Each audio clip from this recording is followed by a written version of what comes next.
நமஸ்தே குட்டீஸ், நம்மளோட குட்டி ஹிந்தி லேர்னர் சேனல்ல நம்ம இன்னைக்கு பார்க்க போறது प्रवेशिका सेकंड पेपरல थर्ड एक्सरसाइज किसी एक पात्र का चरित्र चित्रण लिखिए। அதுல இன்னைக்கு நம்ம பார்க்க போறது भरत दशरथ के पुत्र और श्री राम के छोटे भाई है। भरतन दशरथनோட பையன், ஸ்ரீராமனோட தம்பி। वे राम से गहरा स्नेह रखते हैं। அவர் ராமன் கிட்ட மிகுந்த அன்பு கொண்டிருந்தார்।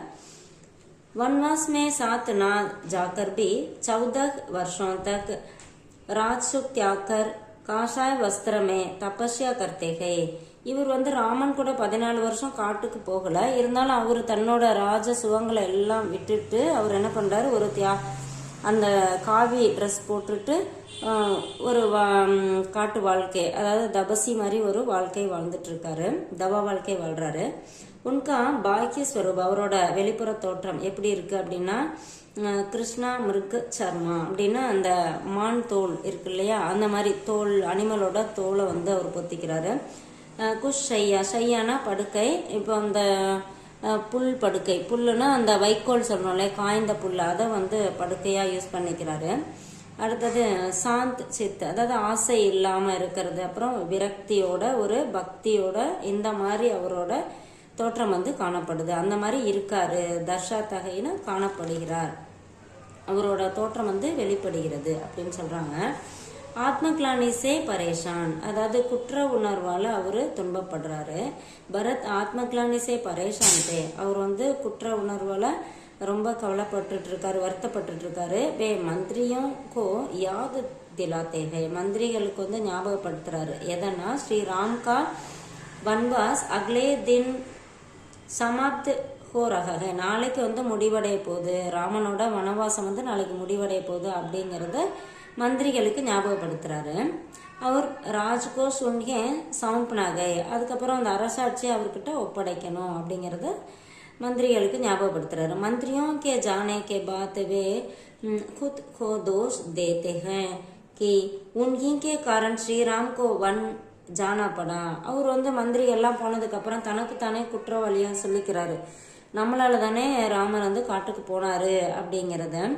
उनके लगता है कि श्री राम की पादुकाएं भी उन्हीं की वजह से உன்சே தூர் ஹுயி, அப்புறம் அவர் என்ன நினைக்கிறாரு, அந்த பாதுகைகளை இவர் எடுத்துட்டு வந்துட்டார் இல்லையா, அதை சிம்மாசனத்துல வச்சு ஆட்சி செய்யறதுக்காக, அதனால நம்மளாலதான் அவரோட அந்த பாதுகைகள் கூட அவரை விட்டு விலகி இருக்கு அப்படிங்கிறதையும் நினைச்சு வருத்தப்படுறாரு। தபி உன்கி பத்னி மாண்டவி உன்கே சம்ஜாக்க சாந்தவன தேத்திகே, அப்போ அவரோட ஒய்ஃப் மாண்டவி புரிய வைக்கிறாங்க, இது மாதிரிலாம் இல்ல, நீங்க காரணம் இல்ல, அந்த மாதிரிலாம் சொல்லி அவர் சமாதானப்படுத்துறாங்க। அடுத்தது ஆசாவாதி அப்படின்னா நம்பிக்கை। मांडवी ने एक स्वप्न देखा जिसमें शिलाएं राक्षसों की भांति खुलकर आकाश में अदृश्य हो जाती है। மாண்டவி ஒரு கனவு காண்றாங்க, அதுல சில கற்கள், அப்புறம் ராட்சசர்களோட கூட்டம், இதெல்லாம் அப்படியே ஆகாயத்துல போய் மறையிற மாதிரி ஒரு கனவு காண்றாங்க।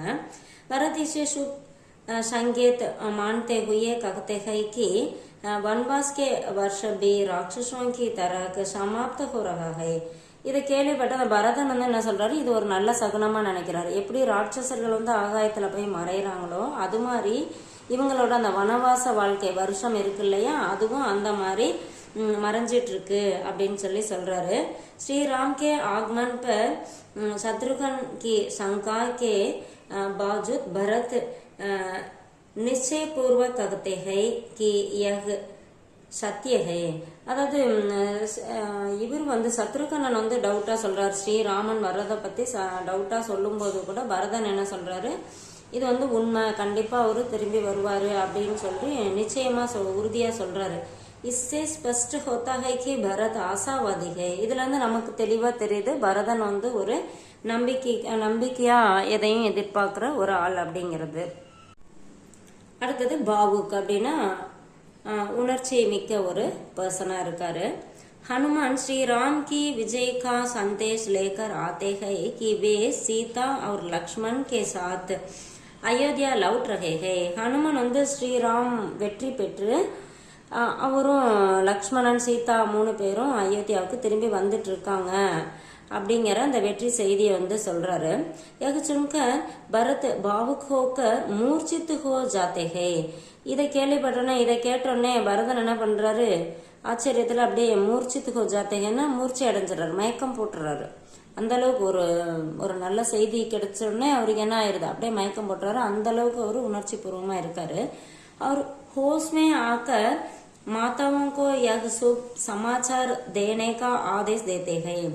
அதுக்கப்புறம் நார்மலான நிலைமைக்கு வந்ததுக்கப்புறம் அம்மாக்களுக்கெல்லாம் 3 பேர் இருக்காங்களே அவங்களுக்கு இந்த சந்தோஷமான செய்தியை சொல்ல சொல்லி ஆர்டர் போடுறாரு. பிராத்ரு ஸ்னேக் அப்படின்னா சகோதர பாசம். नंदी ग्राम में भरत श्री राम के स्वागत की तैयारी कर रहे हैं. நந்தி கிராம்ல பரதன் வந்து ஸ்ரீராம வரவேற்கிறதுக்கு அதுக்குரிய ஏற்பாடுகளை செஞ்சுட்டு இருக்காரு. पुष्पक विमान से राम सीता और लक्ष्मण आते हैं. पुष्पक विमानத்துல ராமன் சீதா லக்ஷ்மணன் வராங்க. भरत राम के चरणों में गिर पड़ते हैं. பரதன் வந்து ராமனோட காலில் விழுந்து வணங்குறாரு. राम की उंगलियां उठाकर कहते हैं कि भरत ने लोक वेद की मर्यादा निभाई है और उनका प्रेम சிரஸ்மரணி है. அவர் வந்து என்ன சொல்றாரு, ராமன் வந்து நீ வந்து இந்த உலகத்துல எல்லா வேதங்களுக்குரிய மரியாதையும் நீ நிறைவேற்றிருக்க, நீ வந்து உன்னோட அன்பு வந்து மிக சிறந்தது அப்படின்னு சொல்லி சொல்றாரு. இஸ் பிரகார் பரத் का प्रातृ स्नेह स्वयं श्रीराम द्वारा सम्मानित होता है. இது போல பரதனோட சகோதர பாசம் இருக்கு இல்லையா, அது ஸ்ரீராமன் மூலமா கௌரவிக்கப்படுது அப்படிங்கிறாங்க. அடுத்த நிஷ்கர்ஷ், இதோட முடிவு என்ன, இஸ் பிரகார் பரத் को रामकुमार वर्मा ने सर्व शुभ गुण संपन्न प्राप्त के रूप में चित्रित किया है. அதாவது இது போல ராம்குமார் வர்மா அவர் வந்து என்ன பண்றாரு, இந்த பரதனோட நல்ல குணங்களை வந்து சித்தரிச்சு இதுல சொல்லியிருக்காரு அப்படின்னு சொல்லி சொல்றாங்க. இது கொஞ்சம் நான் ஷார்ட் பண்ணி கொடுத்துருக்கேன், நம்மளோட சபா புக்ல இருக்கு. கொஞ்சம் ஷார்ட் பண்ணி கொடுத்துருக்கேன், உங்களுக்கு உபயோகமா இருக்குன்னு நினைக்கிறேன். தேங்க்யூ.